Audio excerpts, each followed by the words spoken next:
Kabut tipis menyelimuti lereng Gunung Lawu pagi itu. Udara dingin menyusup ke dalam jaket yang kupakai, tapi rasa penasaran menghangatkan langkahku. Di depan sana, bayang samar sebuah bangunan batu mulai tampak, Candi Suku. Tidak seperti candi-candi lain di Jawa yang megah dan anggun, Candi Suku berdiri dengan bentuk aneh, mirip piramida terpotong. Tapi bukan hanya arsitekturnya yang mengusik rasa penasaran, melainkan relief-relief yang terpahat di dindingnya. Relief-relief itu tak biasa, terlalu jujur, terlalu berani.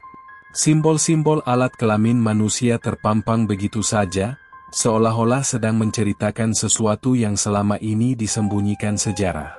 Kenapa candi ini berbeda? Apa yang ingin disampaikan oleh para leluhur? Dan yang paling mencengangkan, apakah benar candi ini dibangun sebagai simbol seksualitas suci? Aku tak pernah menyangka, perjalanan ke Candi Suku akan membawa kisah yang mengaburkan batas antara sejarah, mitos, dan ritual kuno yang nyaris terlupakan. Orang-orang desa di kaki Gunung Lawu jarang membicarakan Candi Suku dengan gamblang. Jika ditanya, mereka akan tersenyum samar, lalu mengalihkan topik. Konon, ada larangan tak tertulis untuk tidak main-main di kawasan itu. Bukan tempat biasa, kata seorang warga tua yang kutemui di warung kopi. Ada sesuatu di sana, nak, lanjutnya sambil menatap jauh ke arah lereng. Tempat itu pernah digunakan untuk ritual, bukan sekadar tempat ibadah. Mereka bilang, Candi Suku bukan untuk sembarang orang. Dulu, hanya orang-orang tertentu yang boleh masuk, para petapa, raja, atau dukun spiritual. Tempat ini dianggap sakral, dan sekaligus tabu. Bahkan kini, aura itu masih terasa. Seakan-akan candi itu menyimpan cerita yang tak ingin dibuka begitu saja. Sebuah misteri yang hanya bisa terungkap oleh mereka yang benar-benar siap mendengarkan suara-suara masa lalu. Perjalanan menuju Candi Suku bukan sekadar wisata biasa, ini adalah ziarah ke masa lalu yang misterius. Dari pusat kota Solo, butuh waktu sekitar 2 jam untuk sampai ke kaki Gunung Lawu. Jalanan berliku, sempit, dan menanjak tajam. Namun, semakin tinggi kita mendaki, semakin terasa hawa magis yang menyelimuti daerah ini. Candi Suku terletak di Desa Berjo, Kecamatan Ngargoyoso, Kabupaten Karanganyar, Jawa Tengah.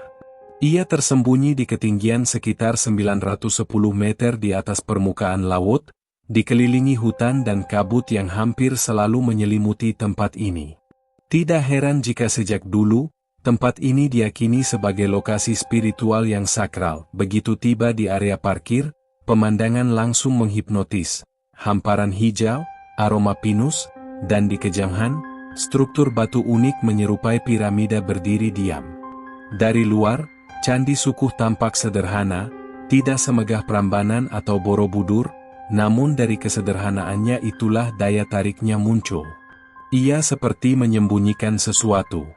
Memasuki halaman candi, pengunjung langsung disambut oleh patung-patung dan relief yang membuat kening berkerut. Ada lingga besar, simbol alat kelamin pria, yang berdiri mencolok. Di sisi lain, sebuah patung memperlihatkan adegan kelahiran manusia, dengan anatomi yang tergambar secara eksplisit. Tak heran jika banyak yang menyebut Candi Suku sebagai kuil erotis dari Jawa. Namun, benarkah ini sekadar ekspresi seksualitas? Ataukah ada makna spiritual yang lebih dalam? Candi Suku tak hanya mengejutkan dari segi isi, tapi juga bentuk. Berbeda dengan candi-candi lain peninggalan Hindu-Buddha di Jawa yang mengikuti bentuk gunungan atau stupa, Candi Suku justru menyerupai piramida bertingkat seperti kuil-kuil Maya di Amerika Tengah. Banyak arkeolog yang dibuat bingung oleh keanehan ini. Bangunan utama candi berdiri di tengah kompleks, dengan tangga yang mengarah ke atas, seakan mengajak pengunjung untuk naik menuju puncak pencerahan. Di kanan dan kirinya, terdapat struktur batu rendah yang dipenuhi pahatan-pahatan simbolis, manusia bertopeng, makhluk aneh, dan berbagai adegan yang menggambarkan proses kehidupan, kelahiran, hingga kematian. Di salah satu relief, terdapat gambar seseorang yang sedang disunat, suatu hal yang sangat jarang, bahkan hampir tidak pernah ditemukan di candi lain di Indonesia. Relief ini menjadi petunjuk penting bahwa Candi Sukuh memiliki hubungan dengan ritual penyucian diri atau inisiasi. Beberapa sejarawan menduga bahwa tempat ini digunakan sebagai pusat pendidikan spiritual dan penyucian raga.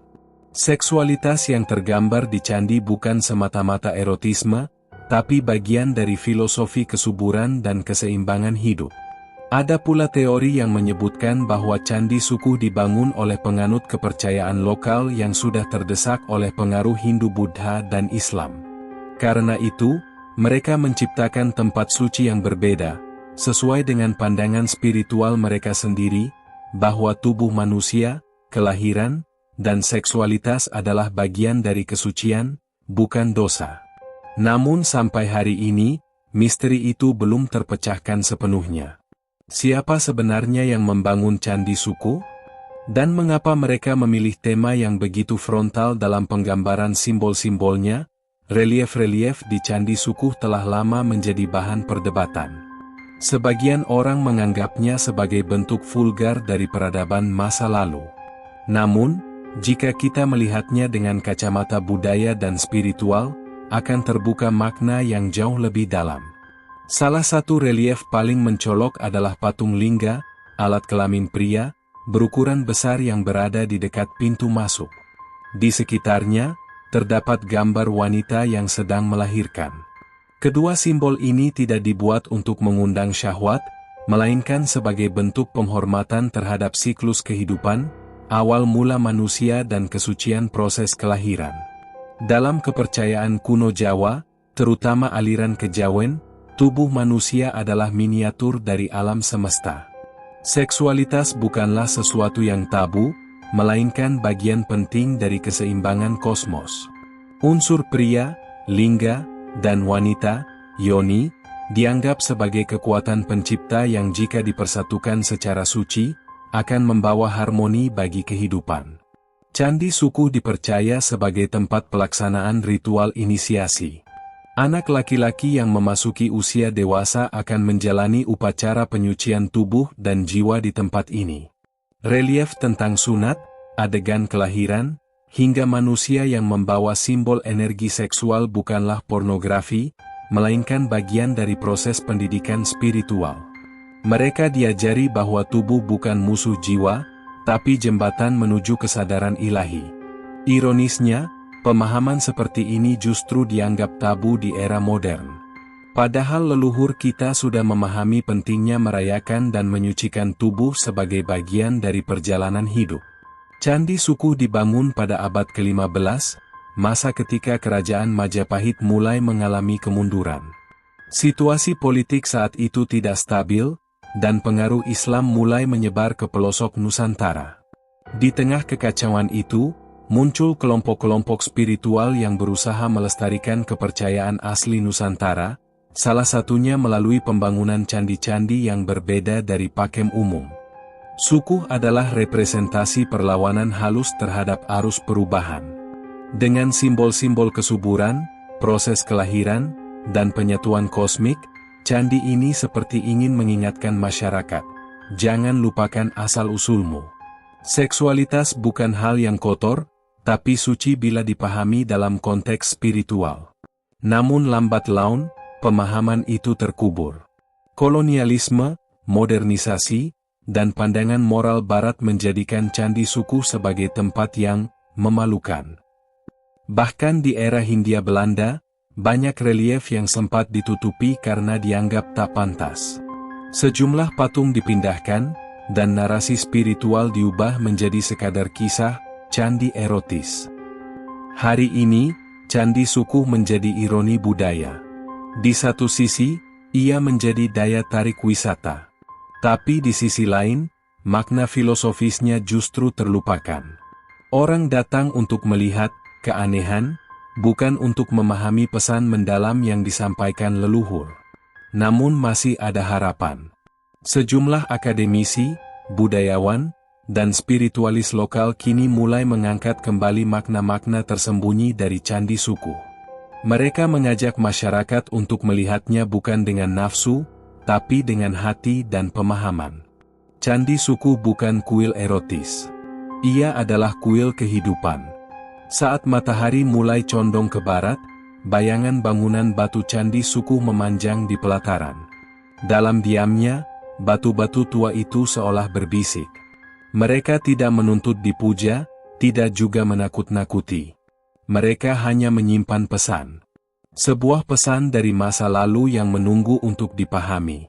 Aku berdiri di depan relief manusia bertopeng, simbol dari transformasi spiritual. Dalam budaya Jawa kuno, topeng bukan sekadar alat penyamaran, tapi jembatan antara dunia fisik dan dunia gaib. Disinilah aku sadar, Candi Sukuh bukan hanya tentang seksualitas, tapi tentang transisi. Transisi dari remaja menjadi dewasa. Dari manusia biasa menjadi insan yang sadar akan hakikat hidup. Leluhur kita tak memisahkan tubuh dan jiwa. Mereka tak menganggap seksualitas sebagai sesuatu yang najis, melainkan sebagai kekuatan yang, jika diarahkan dengan benar, bisa membawa manusia pada kesempurnaan batin. Candi ini adalah tempat sakral, tempat penyucian, tempat untuk kembali mengenal diri. Kini, ketika zaman semakin bising dan nilai-nilai lama ditinggalkan, suara-suara dari Candi Sukuh terdengar seperti bisikan samar. Tapi jika kita cukup hening, cukup peka, kita bisa mendengarnya lagi. Candi Sukuh bukan peninggalan yang bisa kita nikmati dengan pandangan mata saja. Ia menantang kita untuk menyelami lapisan-lapisan maknanya. Ia mengajak kita untuk berhenti sejenak dari kebisingan modernitas dan mendengar ulang nilai-nilai yang dulu diagungkan, kesucian tubuh, keseimbangan alam, dan penyatuan jiwa dengan semesta. Warisan spiritual ini penting untuk dihidupkan kembali. Bukan untuk mengulang masa lalu, tapi untuk memahami bahwa kita berasal dari tradisi yang kaya, berani, dan mendalam. Di balik simbol-simbol yang dianggap tabu, tersimpan nilai-nilai luhur yang bisa menjadi jawaban atas kegelisahan hidup zaman sekarang. Candi Sukuh adalah pengingat bahwa tidak semua misteri harus ditakuti.